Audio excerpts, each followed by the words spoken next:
Good morning. I'm Dean Heskin, President and CEO of Swiss American Trading. For those of you who are subscribed to our podcast, you knew that already, and you tuned into the Secret War on Cash, where we take an in-depth look at some of the changing dynamics that are taking place, not just here domestically, but globally as it relates to our financial markets and our economy. I have with me today my co-host, Chris Agelastos. Chris just back from California, a little vacay with his wife. Welcome back, Yeah. Chris. Thanks for being here. Thank you. Yeah, good to be here. Got most of my Christmas shopping done. Couple Oh, last minute nice. items and I'll be good to go. Well, very good. Well, let's get into our podcast here today. The first article, there really no sugarcoating the content of this one. Biden lied about everything. The Philly Fed finds all jobs, quote, created in Q2 were fake. Now, this seems crazy to me. And that's one of the things I love about having articles that we talk about versus just meaning, you and I could just get on here and talk. But I really encourage people, if they're not, click on these articles and read them yourself because this almost seems like too extreme to be true. And Yeah. you're looking at when the jobs that were created, the estimate was for up to 1 million jobs that were falsely created. And here's the point.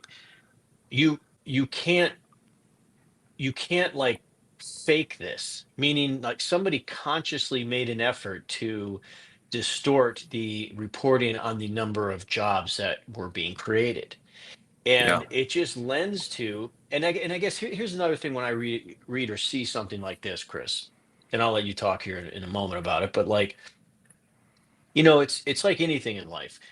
Like if you have children, and I used to tell not only my children, but like other kids or other people's children, that they get in trouble for something, or and they and sometimes in some cases happen to all of us where you get in trouble and you really didn't do anything wrong, but you just were kind of in the wrong place at the wrong time, and you got in trouble. And I would always tell them, I say, listen, it's horrible. It's happened to us all. You got to move on. I said, but here's what you have to look at to kind of keep perspective, is that think of all the things that you've done in your life that you haven't been caught for. So even though this is completely unfair, you don't want fairness because rest assured with all of us, we've done more things wrong that we haven't gotten caught for than we've done right things that we got in trouble for. So just be thankful that, we got mercy on the other. And here's my point. Sorry for the long story, but when I see stuff like this, it's like, okay, this is what we found out about. What are Right. all the other things out there that we don't know about? So tell us a little bit about how does this even happen, Chris? How does something like this even occur? Well, I mean, now looking back at it, it really looks like what he was wanting to do obviously was to make the economy look like it was much more rosy than it really was. Like he was doing a good job. He was creating jobs. He used this data to manipulate interest rates. They used this. The economy is strengthening because of what we've done during my term. I've created more jobs.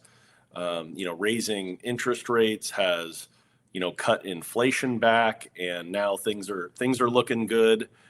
We can go ahead and lower interest rates. If you remember, the Fed used these positive job numbers to kind of help embolden their half point rate cut that they did right before the election. So I think it was really just a very obvious attempt to sort of, manipulate people into thinking that his administration was doing a great job and to try and get people to vote for him in sort of a last ditch effort. But now, of course, the election's over.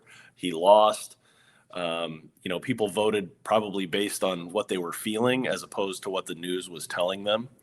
And now when we look back here, they've revised all of these numbers. So they really just made it look like, okay, let's overstate these numbers and then we'll quietly revise it, after the fact. And, of course, most of the media outlets probably won't even touch on this or talk about it. So most people won't even know. Right. that it happened. So I think it's just unfortunately typical politics, kind of trying to pull the wool over people's eyes and manipulate them into getting a vote.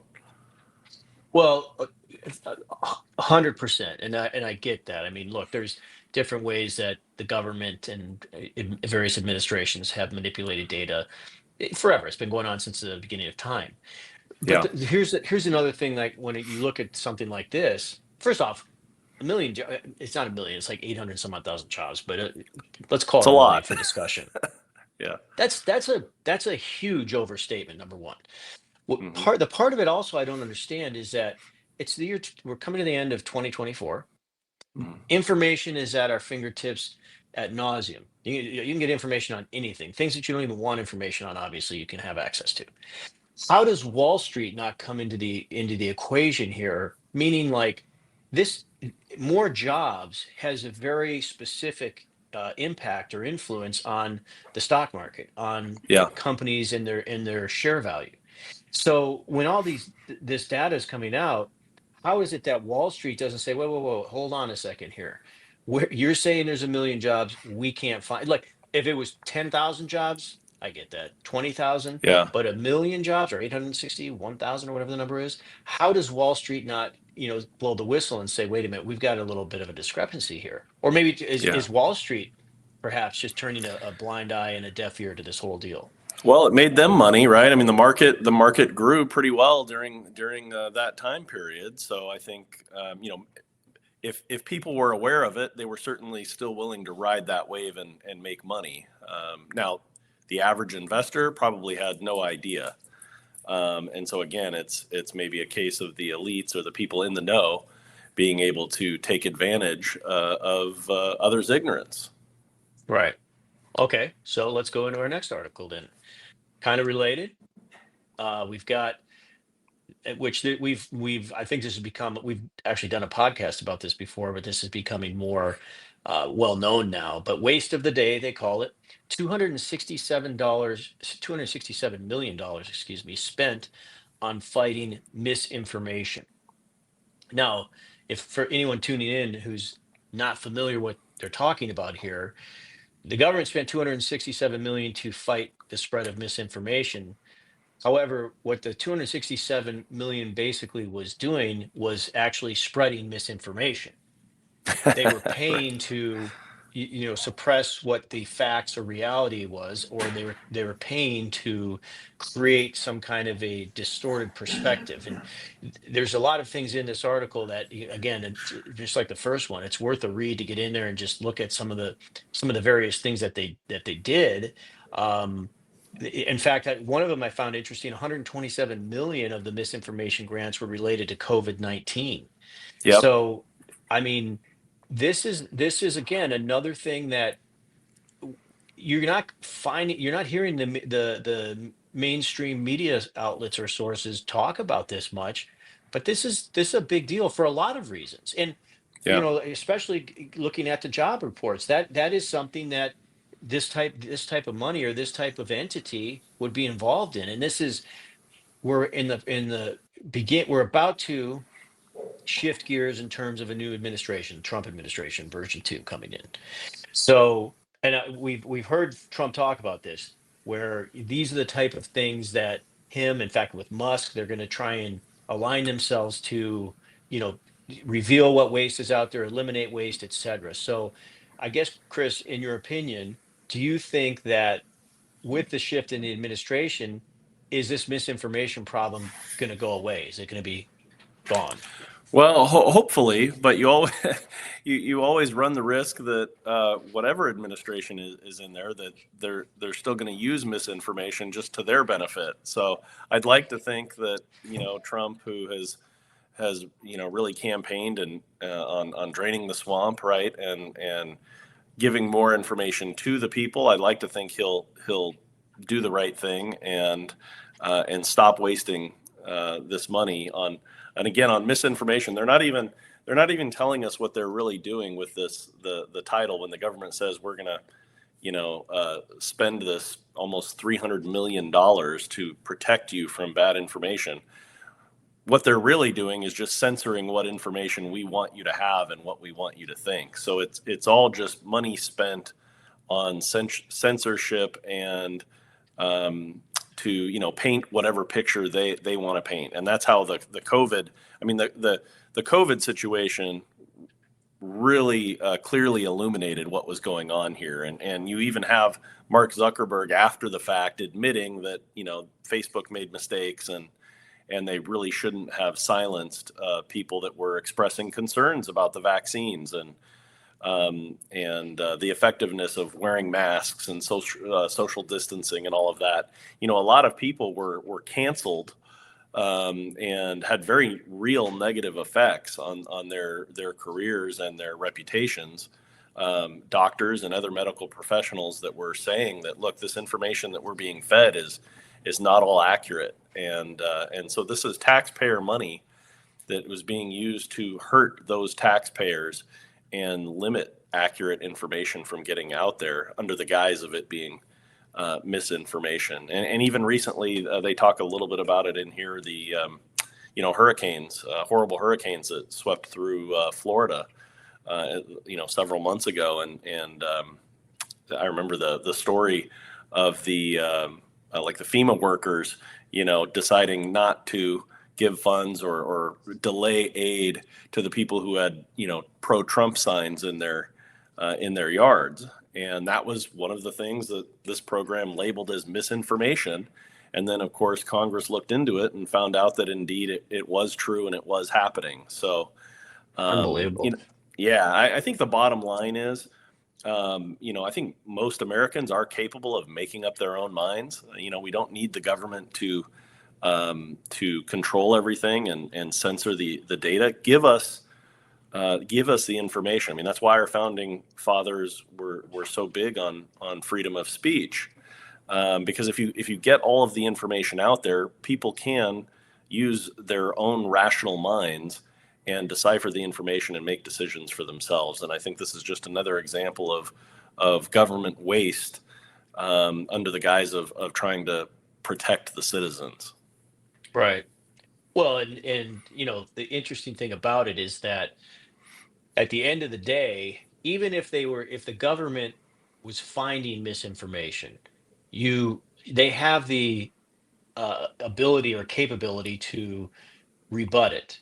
They can say, "Hey, we found this," and they can give their own explanation. But Yeah, and that's because on the surface, that's why they were able to do this. Okay, it makes sense. They're protecting, the flow of misinformation, but that is not at all what it is. They were just suppressing information. And I right. think it might have been in the first article that we looked at. It applies to this one as well. But the point was made that when it comes to the jobs being overstated by nearly 1 million jobs, and people say, well, okay, it was a accounting error or mistake or whatever. But what's interesting is that error never happens the other way, meaning like Right. they don't make that mistake on the negative side. It's usually No. to the positive. And the Yep. same thing with this is that they can say, okay, well, we're protecting the misinformation, but the misinformation is targeted to a specific demographic, meaning your more conservative, right wing, maybe Christian audience that they're just not allowing the free flow of information. And to your point, it's been said by many people, and I agree. Look, there are varying degrees of intelligence out there, but anyone that has a brain or has a desire to seek information, they should be able to seek what they're looking for and Yeah. use it from there. So it's very interesting to see. And again, with this new administration, it will be also interesting to see what happens in terms of draining the swamp, getting rid of things like this. And this is the move or the effort that they were trying to destroy or dismantle before Trump took office. So Yeah. I think that I think it won't be a problem he has to deal with, but who knows? Anything's possible. All right. Well, wasn't the most cheery topic, but Biden lied. We got that covered, and we had a little bit of a lot of misinformation, money wasted, and probably to the detriment of a lot of people out there. So, well, for those of you tuned in, thank you for doing so. We hope you've enjoyed this podcast. If you are not subscribed to our podcast, please do so, as we'd love to bring you more information like this, and not only as we complete the year 2024, but on into 2025. And if you're not following us on social media, please do so. If you want to get in contact with Swiss America, find out more about gold, silver, the economy in general, you see our website there, as well as our toll-free number. Excuse me, toll-free number. Please feel free and reach out to us.